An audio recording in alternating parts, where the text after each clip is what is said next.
Tadi Mas Adi cerita ada satu sekolah yang semuanya itu dari kepala sekolah sampai murid-muridnya tunarungu. Iya.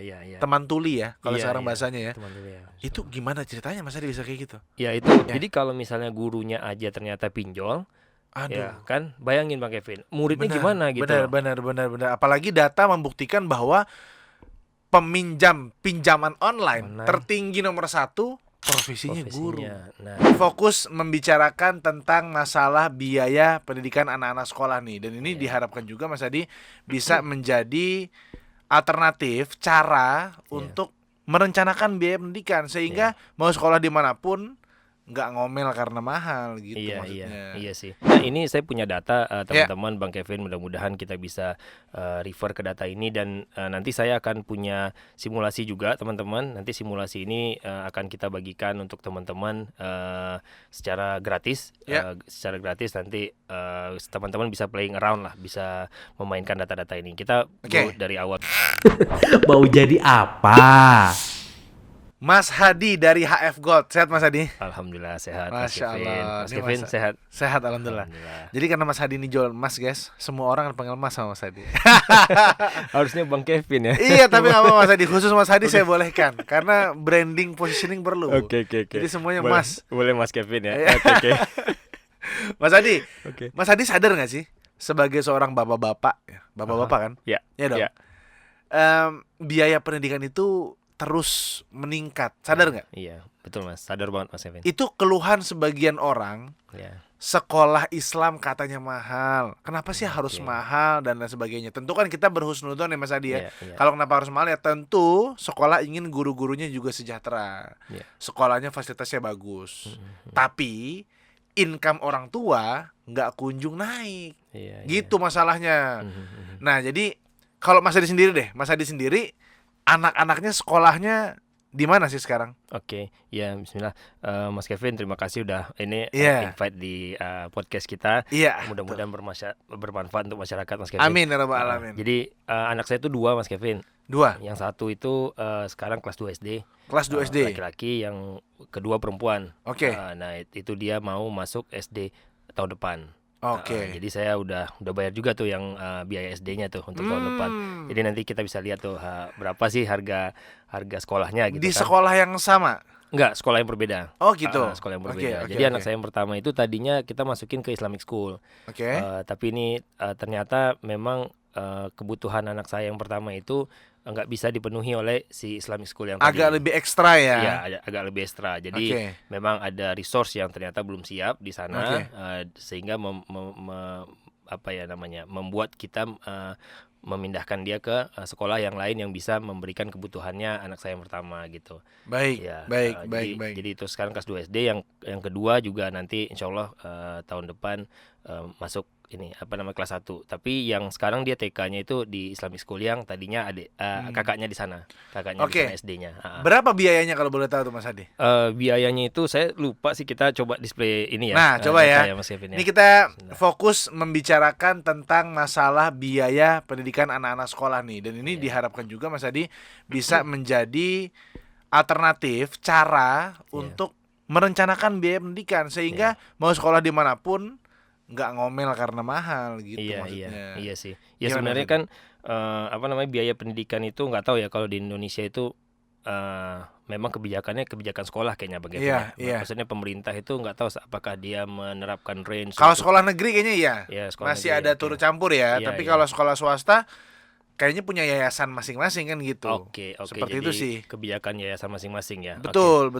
Oke, iya. Jadi sebenarnya ini saya punya data teman-teman, Bang Kevin, mudah-mudahan kita bisa refer ke data ini dan nanti saya akan punya simulasi juga teman-teman. Nanti simulasi ini akan kita bagikan untuk teman-teman secara gratis.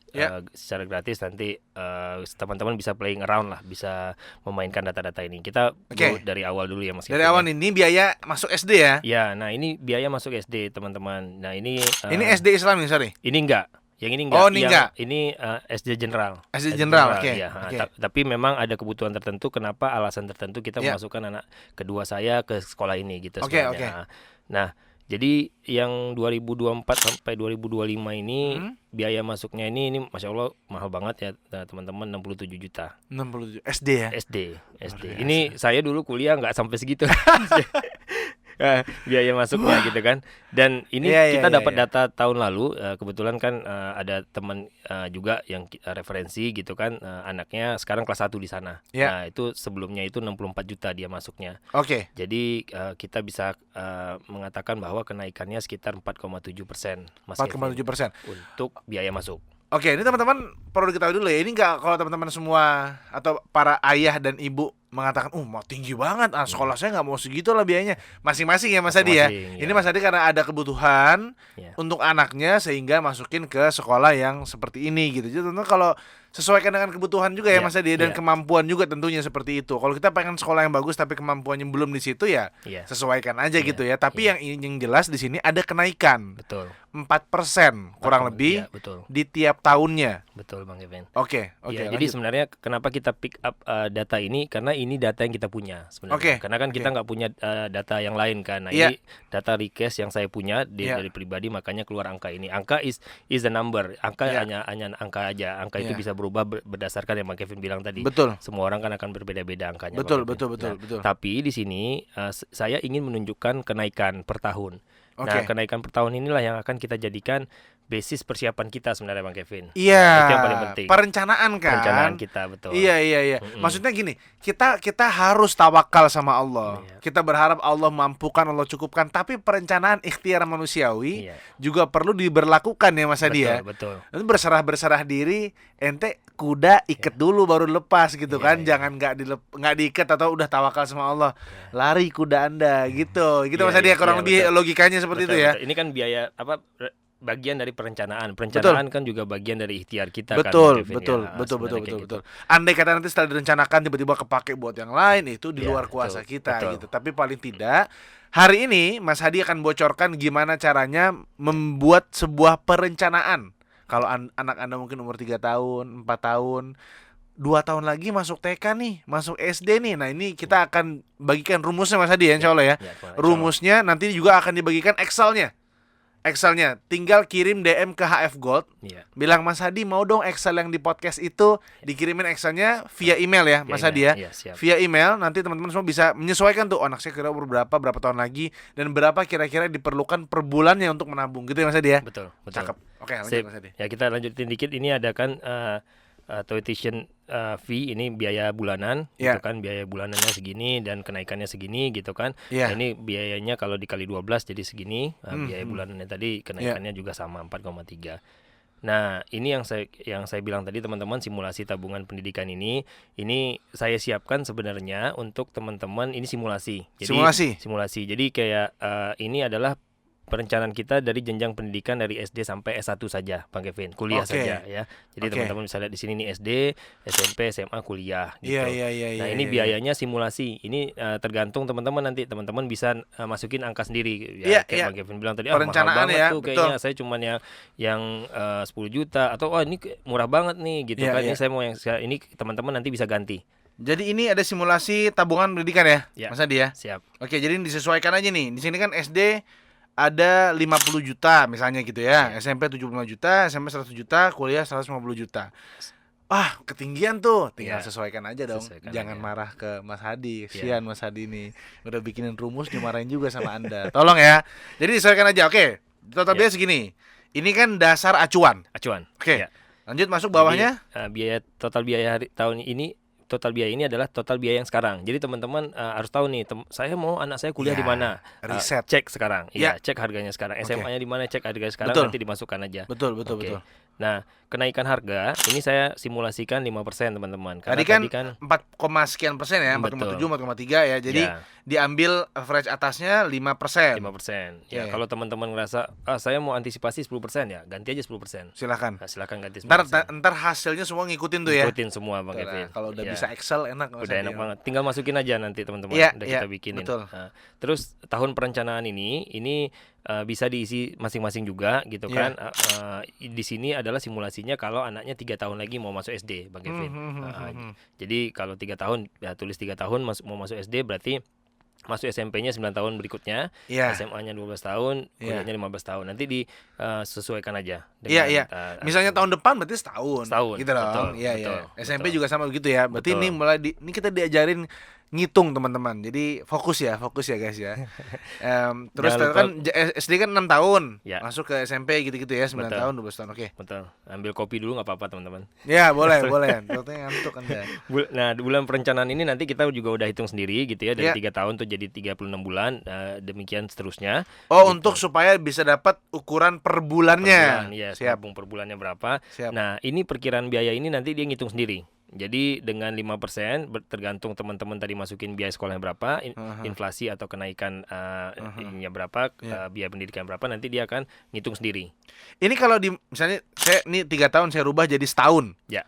Ini akan berubah sendiri bulannya enggak? Berubah sendiri. Otomatis ya? Berubah sendiri. Bulannya semuanya nanti akan berubah sendiri teman-teman. Siap. Oke.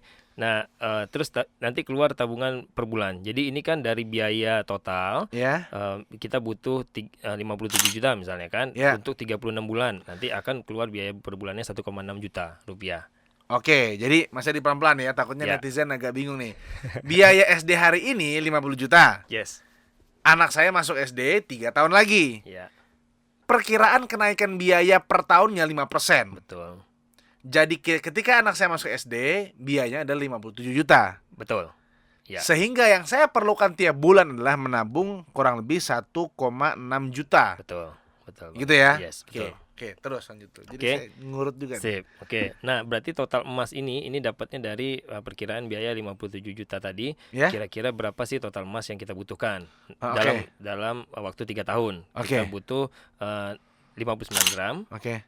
Nah ini per bulannya. Jadi 59 dibagi 36 ya. Itu jadi 1,6 gram per bulan. Oke.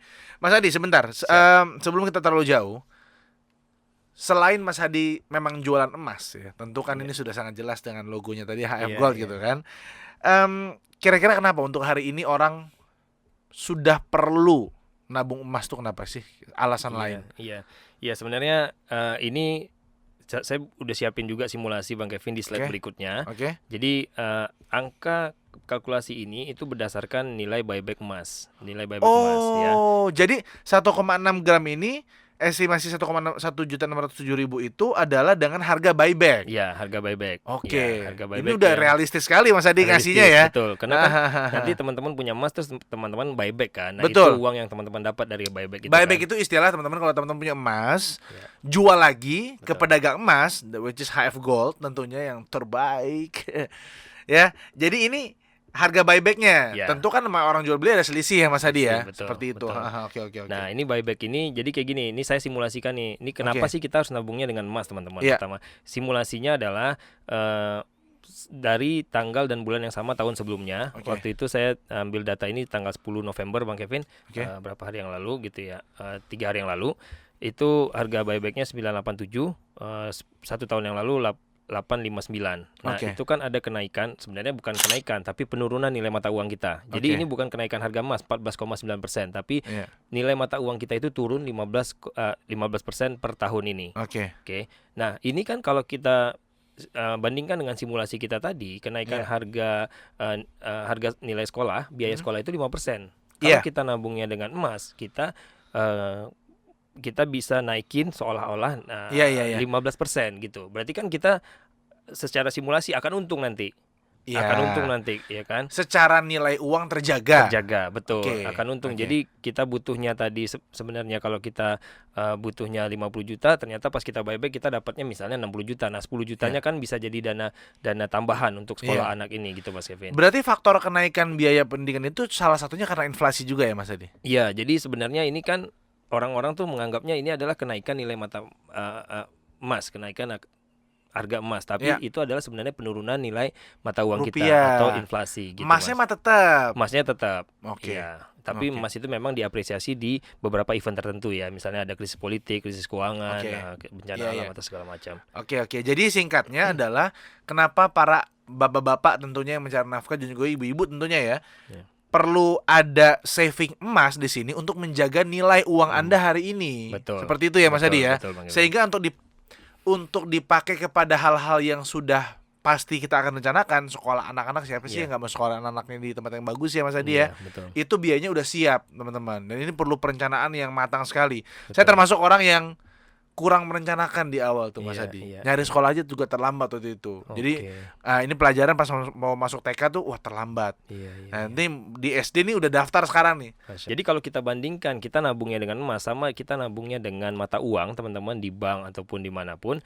Nah itu kan rugi kalau kita taruh di bank kan dia nilainya turun terus Bang Kevin. Oh gitu. Turunnya 15%.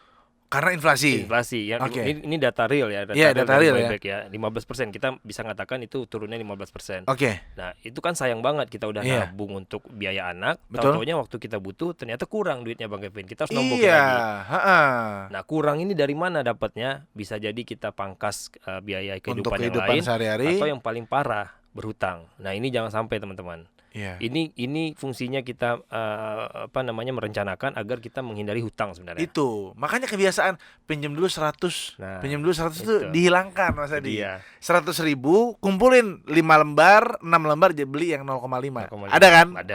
Itu. Dan HF Gold ini Masya Allah menyediakan jasa antar emas supaya akadnya ya dan biadin ya Mas Adi ya. Betul, Bang Kevin. Cocok Mas Adi. Saya kayak boleh jadi sales.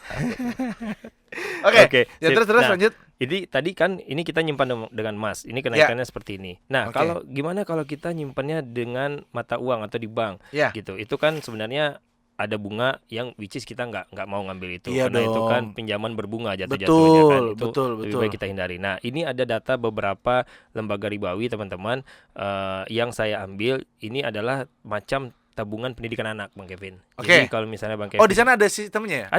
Ada tabungan pendidikan anak di bank ini, di bank ini ya, di bank A, B, C gitu kan. Nah, ini misalnya bank A nih. Bank A ini dia setoran per bulannya sekian, ini di yang slide berikutnya Bang Kevin. Nah, itu kan ada jangka waktu sekian terus bunganya sekian. Nah, bunganya itu 1% sampai 1,7%. Berarti kan udah kalah dulu sama kenaikan harga biaya sekolah tadi. Pertama kalah, yang kedua pinjaman berbunga. Double kita kenanya. Terus ini lembaga B itu dia bilang bunganya 2,5 sampai 3,25% per tahun. Masih kalah juga Bang Kevin. Bukan bluffing, bukan karena mentang-mentang Mas Hadi jual emas, pakai emas, tapi memang ya untuk solusi menjaga nilai mata uang saat ini yang terbaik yang pakai beli emas ya Mas Hadi ya. Betul. Karena kan secara tadi pertama kita udah buktikan secara persentase udah kelihatan. 15% versus 5%. Itu kan udah tinggi banget. Nah, itu pertama. Secara pinjam berbunga dia tidak ada ribawi yang terlibat di situ gitu. Selama tadi akadnya tadi dan biadin itu ya. Akad kita jual belinya harus benar. Betul. Nah, Mas Hadi sebentar dulu sebelum lanjut ke biaya yang lain. Masalahnya ini kan sekarang Oke deh kalau kayak gitu kita mau merencanakan biaya pendidikan untuk anak-anak pakai emas. Nah, nyimpennya ini Mas Hadi. Nyimpennya ini tuh kalau di rumah takut ada misalnya naudzubillah pembantu yang nggak amanah, ada orang luar tahu-tahu masuk dan tangannya iseng ngambil segala macam. Udah mulai banyak nih. Kalau duit nggak usah cerita Mas Adi. Duit itu udah banyak kasus di mana duit dimakan rayap, basah kena banjir, kebakaran. Sedih Anda pokoknya kalau nyimpen duit di rumah gitu kan. Sehingga orang nyimpen duitnya di bank, di bank mereka masing-masing lah seperti itu. Nah, kalau emas ini udah ada belum sih sebenarnya dari HF Gold sendiri solusi untuk menyimpan emas Anda dengan aman dan tenang gitu? Jadi sebenarnya kalau nyimpan emas itu versus nyimpan uang fisik di rumah itu lebih aman sebenarnya nyimpan emas teman-teman, karena nggak ada yang tahu kita nyimpan emas. Emas itu kan kecil aja ya, 100 gram juga satu keping ATM aja kayak coklat emas gitu. Dibanding kita nyimpan 100 juta rupiah uang cash, tebel kan, susah nyimpannya. Nah, harusnya lebih nggak kelihatan. Tapi kalau teman-teman memang nggak nyaman nyimpan di rumah gitu kan, was-was atau segala macam, saya sarankan teman-teman bisa menyewa jasa safe deposit box di lembaga-lembaga boleh. Dan ada Bang Kevin. Jadi kita taruh di sana sebagian besarnya gitu misalnya kan, yang kita tidak sentuh-sentuh lah intinya. Untuk jangka panjang ya. Baik itu untuk sekolah sekolah, untuk berangkat haji, untuk hari tua gitu ya Mas Adi ya. Betul. Kita simpan di situ. Misalnya setiap bulan kita habis kita beli emas, kita langsung masukin ke safe deposit box-nya. Masukin terus. Kita tutup mata lah, kita lupain gitu kan. Kita simpan di situ itu boleh karena kita hanya bayar jasanya saja. Iya, akad titip kita bayar jasa safe deposit box-nya itu. Iya, betul. Tapi teman-teman pengennya dari HF Gold gitu loh, karena trust-nya udah kebangun nih sama HF Gold. HF Gold mungkin nggak sih ntar inovasi kedepannya ada perencanaan seperti itu Mas Adi? Iya, sebenarnya itu banyak customer kita yang memang udah trust dengan kita Bang Kevin. Dia bertransaksi dengan kita, terus dia bilang boleh nggak simpenin emas saya katanya gitu kan. Itu memang satu hal yang sekarang kita lagi studikan Bang Kevin, bagaimana caranya nanti untuk secara legalitas sama regulasi pemerintah dan segala macam Bang Kevin, karena kan mungkin akan butuh OJK ya. Betul. Kira-kira serumit apa tuh prosesnya untuk itu? Karena pasti nanti Mas Hadi akan diaudit dong. Iya, betul. Dilihat rumahnya, dilihat mobilnya. Nyimpannya di mana ya, itu belum kebayang sih Bang Kevin. Iya. Tapi nanti insya Allah akan ada lah sebagai bentuk inovasi HF Gold ya. Jadi bukan cuma tempat beli emas tapi juga tempat nyimpan emas gitu lah ya, supaya juga lebih lanjutan. Jadi istilahnya orang-orang gua perlu pusing udah kalau emas top of mind-nya udah HF Gold gitu. Mungkin nggak Mas Adi? Belum Bang Kevin, terus terang belum ke arah situ, tapi kita lihat lah nanti seperti prosesnya ke depan Bang Kevin. Tapi yang saran jangka pendek saya tadi itu safe deposit box, terus yang sebagian kecilnya di rumah. Jadi kalau kita butuh yang dana cepat kita bisa langsung buyback yang ada di rumah. Jadi kita nggak perlu datang ke jadi safe deposit box-nya itu ada sebagian besarnya, tapi yang 20 gram ke bawah kita pegang. Ya, pegang aja. Dana darurat itu ya. Dana darurat, betul. Oke. Kalau misalnya Mas Adi 20 gram nih, ternyata naudzubillah ada kecelakaan, tiba-tiba orang tua harus masuk rumah sakit. Ini kan rumah sakit ngerima emas. Gimana? Saya harus ngapain nih? Iya. Nah, inilah sebenarnya karena ada sistem HF Gold delivery. Jadi HF Gold itu kan kita delivery Mas Kevin. Jadi kita antar dan jemput. Jadi kalaupun teman-teman nanti butuh buyback, tinggal hubungin kita, nanti kita jemput lagi ke rumah teman-teman gitu kan. Itu di mana aja lokasinya Mas Adi? Nah, alhamdulillah sekarang di Jabodetabek udah ada, kita udah 17 kota sekarang Bang Kevin. 17 kota? 17 kota. Bahkan alhamdulillah kita udah sampai ke Makassar, Balikpapan. Kalau di wilayah barat itu paling jauh tuh Medan, kita udah sampai Medan, Pekanbaru kita juga udah ada Bang Kevin. Jadi dengan sistemnya Gold delivery tadi itu membuat emas ini lebih liquid sekarang Bang Kevin. Selama ini kan masyarakat dia susah jualnya emas karena dia merasa saya kalau nanti butuh duit saya mau jual kemana gitu. Betul. Apalagi kalau misalnya hari Minggu toko emas tutup, Antam juga tutup gitu, operationnya gitu kan.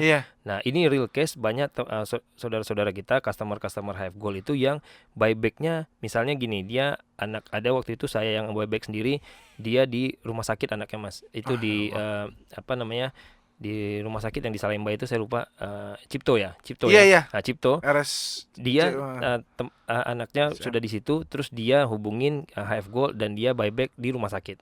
Bayangkan berarti kan trustnya udah tinggi, reliability-nya sudah tinggi Mas Kevin. Sampai bisa segitu disamperin ke rumah sakit untuk buat berobat gitu. Betul, karena edukasi kita hanya buyback saat dibutuhkan saja. Jadi jangan di buyback di saat harganya tinggi, tapi hanya saat dibutuhkan. Nah, ternyata edukasi kita nyampe. Karena apa? Karena kita memberikan edukasi dengan baik, dan kita memberikan solusi yang nyata gitu, dan mereka udah ngerasain. Saya yakin deh pasti insya Allah akan diambil oleh HF Gold. Makanya mereka yakin tuh, mereka nggak buyback di rumah sehari sebelumnya, tapi udah di rumah sakit baru di buyback karena butuhnya di situ. Nah, ada customer kita nih baru-baru ini juga, beliau hubungin saya hari Minggu, saya butuh buyback karena saya butuh pergi ke Medan karena orang tuanya lagi sakit di Medan. Tolong saya buyback. Terus pegawai kita datang, staf lapangan kita datang, waktu kita selesai transaksi dia dapat duitnya, nangis beliau Mas.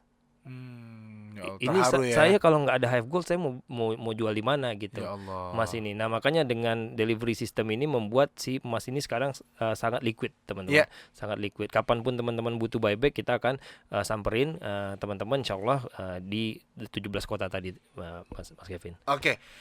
Kita sedikit agak keluar nih, nanti kita akan balik ke biaya pendidikan ya Mas Adi. Tapi kita fokus ke HF Gold dulu. Andai kata in case ada orang yang ke Singapura atau Malaysia dan sekitarnya, tentu kan HF Gold belum di situ, itu agen-agennya ya.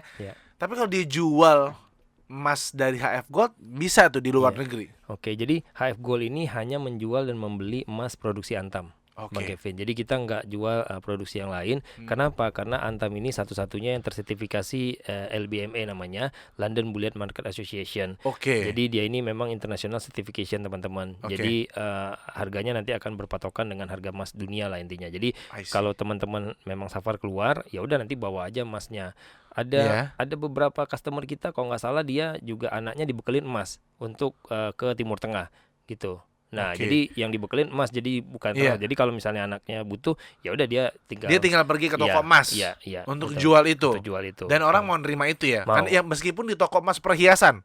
Iya, betul. Mau nerima mereka ya? Iya, karena kan yang kita jual emas Antam, emas produksi Antam yang memang di belakangnya ada barcode-nya, ada license-nya ya. License LBMA, itu ya. Iya, betul. Oke. Clear Mas Hadi, Masya Allah. Ini kalau teman-teman ada yang mau join jadi agennya HF Gold, mungkin nggak sih? Iya, jadi sebenarnya HF Gold itu konsepnya bukan keagenan sih, Mas Kevin. Kemitraan. Mungkin kemitraan lebih cocok. Jadi dari 17 kota itu 4 kota itu under pusat, under kita langsung. Tapi yang kota-kota lain itu mitra lah intinya. Mitra itu dia punya modal, dia bermuamalah di kotanya masing-masing untuk mencapai masyarakat yang tadinya belum bisa tercapai, tercover.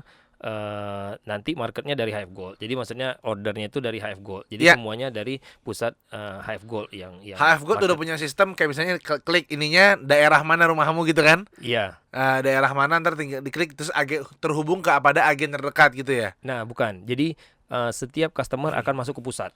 Jadi adminnya hanya ada admin pusat. Setelah kita verifikasi customernya, misalnya ada customer dari Makassar, dia mau jual atau beli, masuk ke admin pusat, nanti ordernya ke admin pusat, nanti admin pusat akan meneruskan ke mitra. Jadi mitra ini dia benar-benar hanya tinggal mengantar jemput emas saja. Jadi berarti mitra-mitra yang di luar kota itu sudah beli emas putus dengan Mas Hadi sebenarnya? Tidak. Jadi karena nggak bisa kan, akadnya susah kan. Kalau misalnya mitra saya di Balikpapan, dia harus beli dari HF Gold kan susah. Karena dia harus transfer dulu terus nanti HF Gold kirim. Kan akad dan biadinnya nggak dapat Mas. Jadi mereka harus punya sistem yang sama dengan pusat punya. Dia harus punya supplier sendiri, dia harus punya sistem operasi sendiri di sana. Tapi marketnya market HF Gold. Ya, ngerti saya. Betul. Paham. Jadi jaringan lah ya gitu ya. Jaringan, betul Mas. Dan untuk fee-nya ntar? Ya, jadi tujuan kita tuh sebenarnya agar masyarakat dapat dulu nih manfaatnya. Kan kita maunya masyarakat itu secara nasional dia nabungnya dengan emas, Mas Kevin. Nah, kalau nggak seluruh kota, mau gimana mereka mau nabung emas, sama kayak Bang Kevin bilang tadi. Dia beli di Jakarta, habis itu dia pindah ke Palembang. Misalnya, terus nanti HF Gold nggak ada di Palembang ya. Percuma saya nabung emas, saya nanti ujung-ujungnya ke toko emas lagi gitu kan. Nah, jadi tadi pertanyaan Bang Kevin adalah apa tadi bagaimana? Fee-nya. Oke. Jadi nanti kita di bulanan itu kita ada profit itu yang kita bagi. Tiap akhir bulan gitu. Jadi langsung bagi profit aja akhir bulan. Sekian persen gitu Mas. Jadi, dari data pembeli yang masuk. Di daerah Padang nih, dari data pusat ada 10 orang loh yang beli bulan ini. Kita bagi hasil ya, buat HF Gold segini, buat Anda segini gitu. Ya, betul. Dan itu untuk mitra 70%, untuk pusat hanya 30%. 30% ini pun ya kita maunya mitra itu berkembang, ini inventory emasnya kan Mas Kevin ya. Karena kan market juga makin naik setiap hari gitu kan, insya Allah.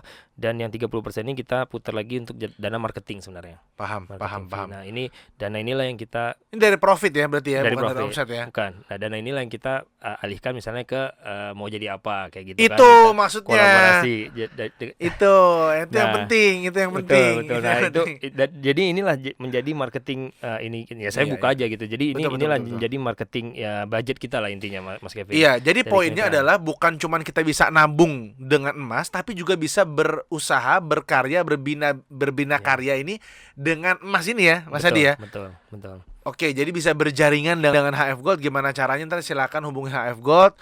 Mas Hadi, di daerah saya nih, di daerah kemarin saya baru dari Jambi, Muara Bungo. Iya. Di Muara Bungo belum ada nih. Betul. Emas, sementara marketnya besar. Betul. Orang butuh emas segala macam. Gimana caranya? Bisa tinggal hubungin Mas Hadi aja ya. Insyaallah, ya. Mas. Itu bisa dapat langsung pengajaran dari Mas Hadi yang sudah full time di HF Gold ini nih, Masya Allah. Mas Hadi, balik ke topik lagi kepada pembahasan biaya pendidikan kita. Tadi Mas Hadi cerita ada satu sekolah yang semuanya itu dari kepala sekolah sampai murid-muridnya tunarungu. Iya. Teman tuli ya kalau sekarang Iya. bahasanya ya. Teman tuli ya. Itu gimana ceritanya Mas Adi bisa kayak gitu? Ya itu saya juga dapat ceritanya dari pegawai kita Mas, staf lapangan kita gitu Oke. kan. Staf lapangan kita ini kebetulan sekolahnya di Bekasi. Oke. Jadi dia datang, dia bilang dia cerita, Pak saya kemarin ternyata transaksinya sama kepala sekolah yang tunarungu dan itu susah banget komunikasi kita Ya katanya. Terus Allah. gimana komunikasinya Mas? Dia pakai teks lah ya, pakai Iya, telepon pakai HP gitu. terus diliatin gitu Betul, ya. diliatin. Itu cara komunikasinya dan Masya Allahnya tuh berarti ya kolaborasi kita yang sebelumnya ini Mas Kevin itu merambah ke semua lini pendidikan sebenarnya. Oke. Nah ini penting nih, ini nanti kita Iya. coba diskusikan. Tapi yang masalah yang case sekolah ini, Iya. itu kepala sekolahnya dia rajin nabung emas. Kepala sekolahnya Kepala rajin sekolah, nabung emas. rajin nabung emas dan dia bilang ke murid-muridnya untuk mulai menabung dengan emas. Jadi Wow. murid-muridnya itu dia ada tabungan rupiahnya, terus setiap bulan itu dia langsung konversi ke emas. Jadi murid-muridnya pun megangnya emas lah gitu intinya gitu. Dan kepala sekolahnya dalam artian kepala sekolahnya melakukan dulu dan dia melakukan edukasi kepada Betul. siswanya. Nah, Setelah dia rasakan manfaatnya baru diedukasi kepada siswa-siswanya, yuk nabung emas gitu. betul. Itu dengan bahasa isyarat yang kita Iya. belum paham ya Belum Mas paham, Adi Mas ya. Kevin. Nah, sebenarnya ini yang kita perlu Mas Kevin. Jadi Iya. karena literasi masalah keuangan ini simpel, tapi kita nggak pernah dapat Iya. dari jenjang SD, SMP, SMA, Betul. walaupun itu sekolah sunnah atau sekolah yang General reguler ya. gitu, general ini nggak ada teman-teman. Nah, Oke. inilah peran kita, makanya Hive Goal itu senang berkolaborasi dengan Mau Jadi Apa karena kita menyasar lini itu pendidikan. Iya, betul Jadi sekali. kita kan berharap kepala sekolah mengerti, Iya. nah guru-guru mengerti. Nah Betul. sekarang juga orderan banyak yang kita antar ke sekolah-sekolah, Oh, Bang wow. Kevin. Itu Masya Allah. alhamdulillah gitu karena Ya. guru ini kan lini depan nih. Betul, Lini betul. depan itu teman-teman guru orang tua. Iya. Lini depan masa depan anak gitu ya, Iya, betul, untuk betul, literasi keuangan ya. Iya. Jadi kalau misalnya gurunya aja ternyata pinjol, Aduh. ya kan, bayangin Bang Kevin, muridnya gimana gitu. Benar. Apalagi data membuktikan bahwa pinjaman online tertinggi nomor 1 profesinya guru. Nah, La ilaha illallah. makanya kalau kita bisa memberikan edukasi ini ke teman-teman yang ada profesinya di situ guru gitu Bang Kevin, dia otomatis dia udah mulai menabung dengan emas, dia pun bisa mengedukasi muridnya Bang Kevin. Nah, itu yang kita butuhkan kan karena masa depan kan ada di anak-anak kita yang sekarang lagi sekolah sekarang Bang Kevin. Iya. Jadi memang perlu kita rasa untuk memberikan literasi atau pengetahuan seputar keuangan bagaimana uang ini bekerja. Betul. Kalau diajarin dulu nabung apa gimana? Nabung pangkal kaya atau misalnya Bang Bingung yuk kita nabung itu kan trio kwek. Ini nabung apa? Betul. Nggak ada faktor inflasi yang disebut di situ ya Mas Adi ya. Betul. Ya. Tahu-tahu kita nanti dapat buntung Anda. Kalau dimakan rayap kan, duit dimakan rayap, kemudian nanti atau misal kebakaran, banjir, banyak faktor lah gitu ya. Betul. Belum lagi kalau nilai mata uangnya yang turun, sehingga baik sekali saya rasa kalau tiap-tiap sekolah punya literasi atau sesekali lah dalam beberapa bulan kasih informasi anak-anak untuk menabung emas. Iya, betul. Untuk entar dia lulusan ke apa segala macam gitu ya Mas Adi ya. Betul Bang Kevin. Iya, itu yang kita balik ke nabung tadi. Memang masalah kita adalah sekarang kita itu menabung dengan instrumen yang kurang tepat kalau menurut saya pribadi. Oke. Kita menabung dengan mata uang, apapun itu rupiah, dolar atau apapun, itu kurang tepat kalau menurut saya. Oke. Karena ya beberapa hal yang tadi Bang Kevin udah bilang, inflasi apa segala macam gitu kan. Tapi yang paling penting sekarang adalah borosnya itu Bang Kevin. Borosnya kan parah banget gitu. Jadi kalau kita ada uang di rekening kita ya kita gampang banget belanja kan. Itu makanya jumlah itu menipunya di situ. Iya, di situ nanti kan boro-boro nabung, ujung-ujungnya minus malah yang paylater segala macam gitu kan. Wah, itu parah sih. Nah, paylater itu salah satunya adalah teman-teman saya sendiri yang saya kenal. Ya Allah, paling beli apa sih tapi tagihnya 80 juta. Ya Allah. 90 juta. Beli ya Allah hal-hal yang tapi karena ada bukan kemampuan, kesempatan peluang untuk beli aja dulu bayarnya entar. Betul. Bunga berlipat 80 juta guys, Masya Allah loh. Betul.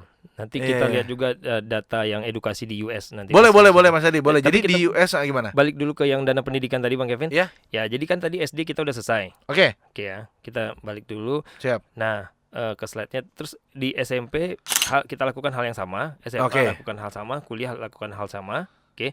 Nah, ini dapat dengan simulasi ini tuh kita per bulannya nabungnya 5,7 gram, Bang Kevin. Oke, ini Teman-teman. per anak lah ya hitungannya Per anak betul, lah ya hitungannya betul. ya. Siap. Dengan angka-angka yang tadi kita asumsikan. Nanti asumsinya teman-teman mainkan sendiri saja. Iya, gitu. iya, betul. Dan memang andai kata seandainya kita kan berharap umur kita panjang ya, tapi kan umur nggak ada yang tahu ya Mas Adi ya. Ya.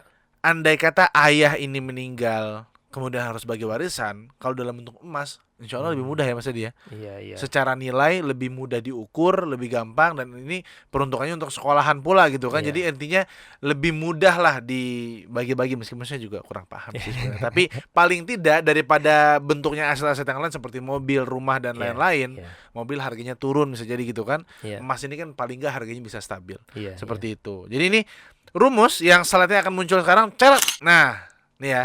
Ini nanti kalau mau Excel-nya, tinggal kirim DM ke HF Gold.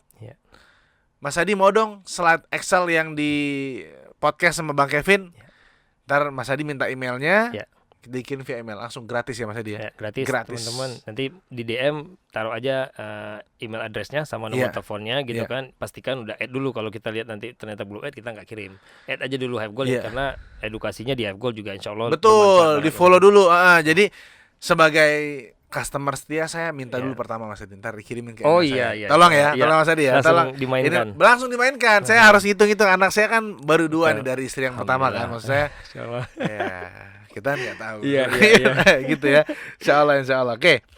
Baik, itu jadi ini SMP, SMA disesuaikan aja untuk nanti berapa biayanya gitu ya, seperti itu. Kalau Bang Kevin kalau saya dapat beasiswa gimana? Ya itu bonus berarti untuk Anda gitu loh. Itu bisa dipakai buat nabung ibadah haji.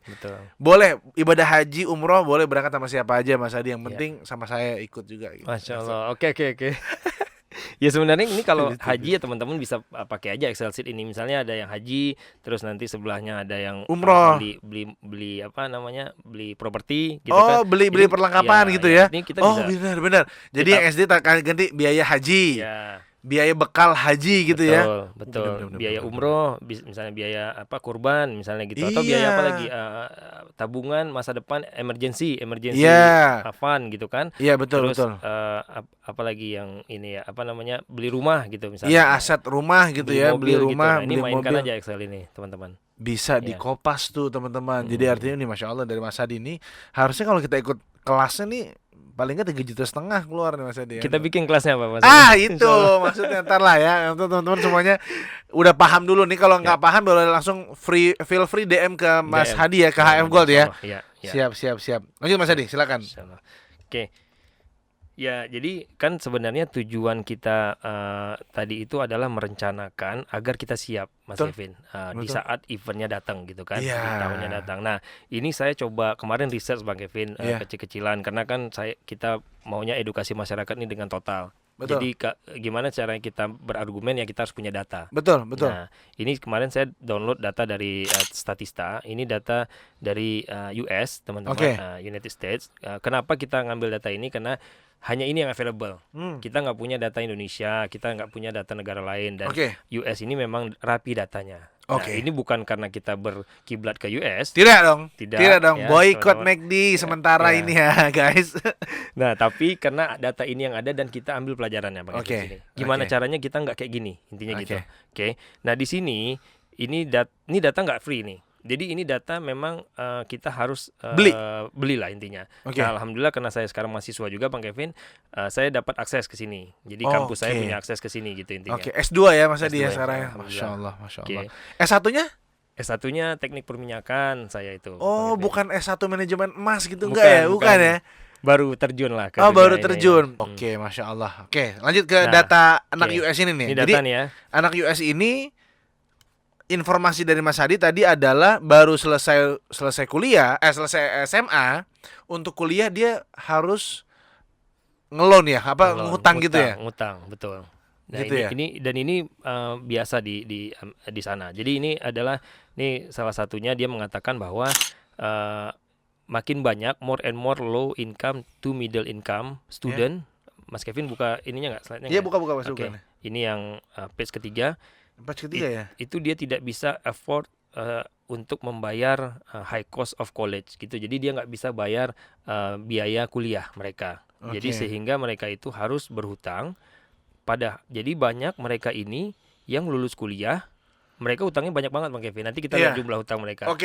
Bayangkan orang lulus kuliah itu kan baru membangun hidup ya. Dia baru mau merencanakan kehidupannya dia. Baru lulus aja udah hutang Mas, udah ada hutang. Hutang selama di biaya di kuliah gitu maksudnya kan? Betul. Jadi ketika lulus SMA, mau kuliah, lo kuliah, silahkan masuk, nggak usah bayar, tapi jatuhnya ngutang. Betul. Itu sistem hidup mereka begitu berarti ya? Iya, memang kita dirancang untuk seperti itu. Makanya kita sebagai orang tua, kita sebagai pendidik gitu ya di sekolah misalnya, kita harus ajarkan ini ke teman-teman kita. Boleh nggak misalnya ada orang kaya raya nih, anaknya Mark Zuckerberg misalnya gitu kan? Mau kuliah nggak? Gue nggak mau ngutang, gue bayar aja sekarang. Boleh. Boleh. Tapi mungkin lebih mahal nggak? Enggak. Sama aja. Tapi memang di sana itu karena biaya kuliah itu mahal banget. Oh gitu. Makanya mereka harus ngutang. Lain kalau beasiswa lain lagi.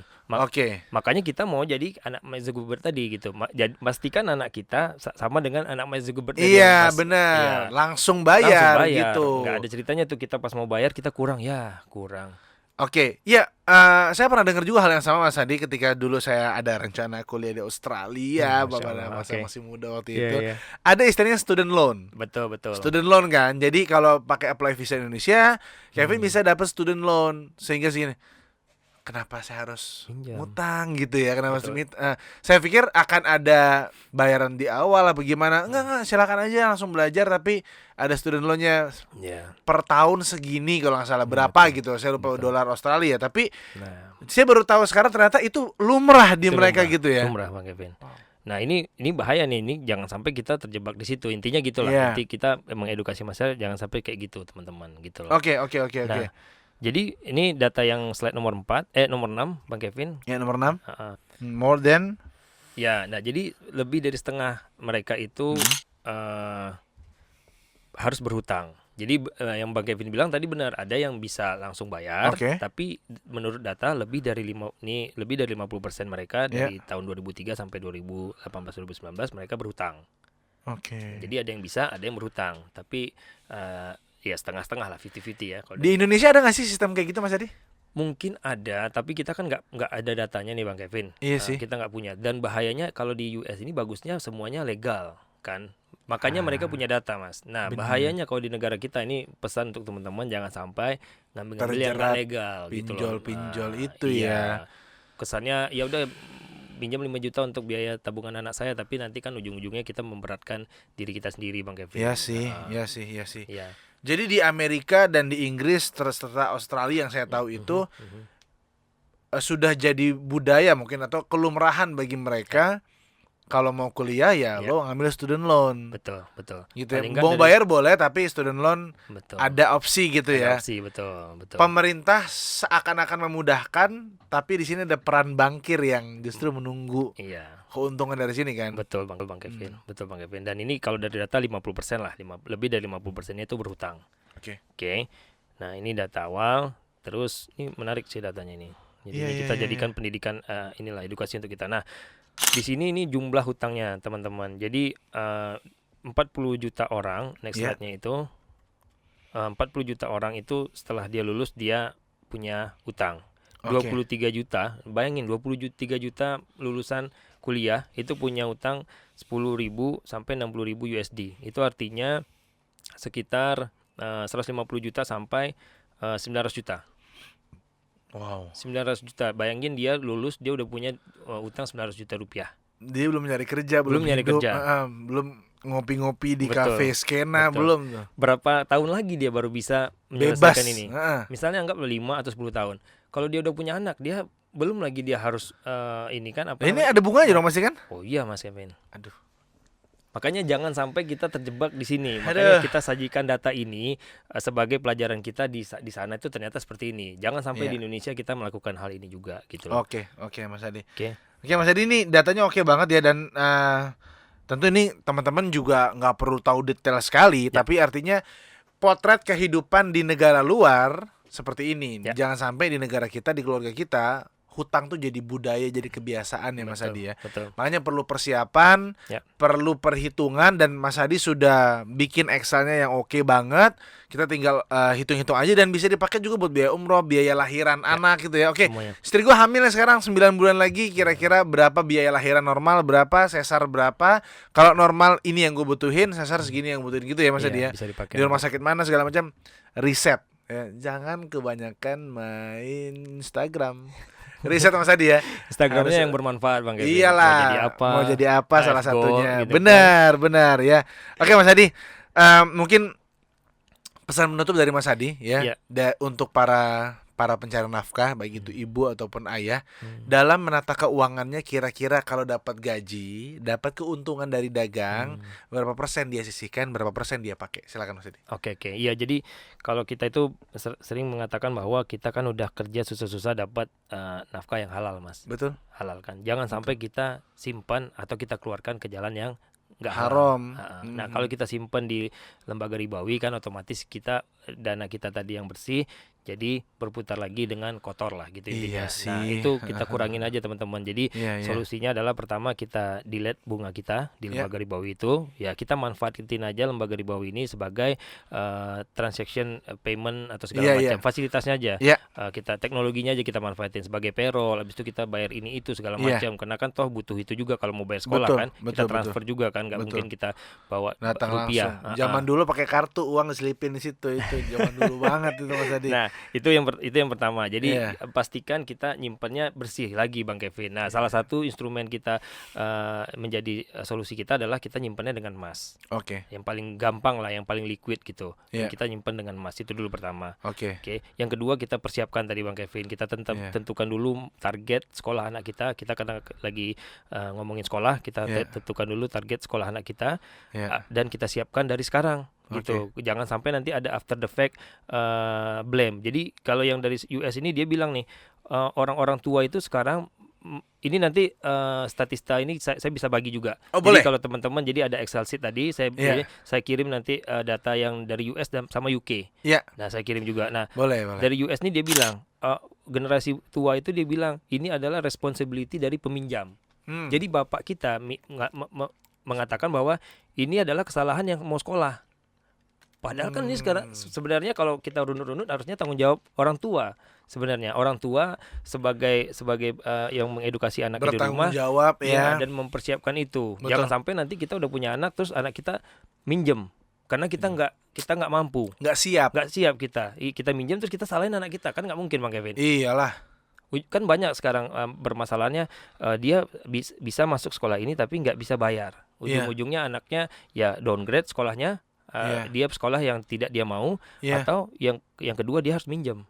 Nah, itu jangan sampai terjadi. Atau malah total berhenti sekolah sama sekali. Betul. Kan itu naudzubillah. Nah, jadi ini tanggung jawab kita sebagai pencari nafkah tadi Bang Kevin bilang, pastikan kita rencanakan semuanya teman-teman. Nah, kalau kita punya picture-nya kan kita tahu tuh. Kayak tadi 5,7 gram.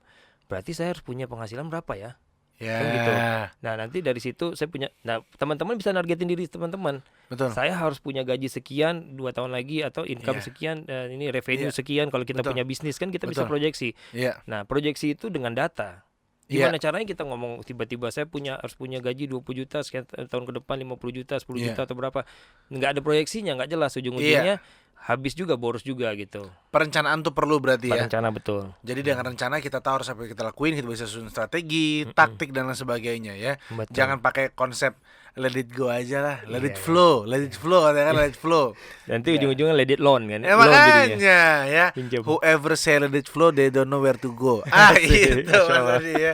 Panji Pragiwaksono. Mas Hadi, terima kasih banyak udah main ke podcast Menjadi Apa. Jadi ringkasnya adalah tadi pesan dari Mas Hadi, kalau misalnya memang ada penghasilan, kita tabung di instrumen yang bersih, kemudian kita bikin perencanaan, ya. Nanti berapa persen silakan masing-masing sesuai kebutuhan Mas Hadi ya. Biaya naik haji, umroh, atau lahiran, atau akikah, atau apapun itu bisa direncanakan. Asal Anda mau minta tabel dari Mas Hadi. Oke. Mas Hadi, terima kasih banyak. Syukuran, jazakallahu khairan. Ilmunya luar biasa sekali. Assalamualaikum warahmatullahi wabarakatuh. Waalaikumsalam warahmatullahi wabarakatuh. Mau jadi apa?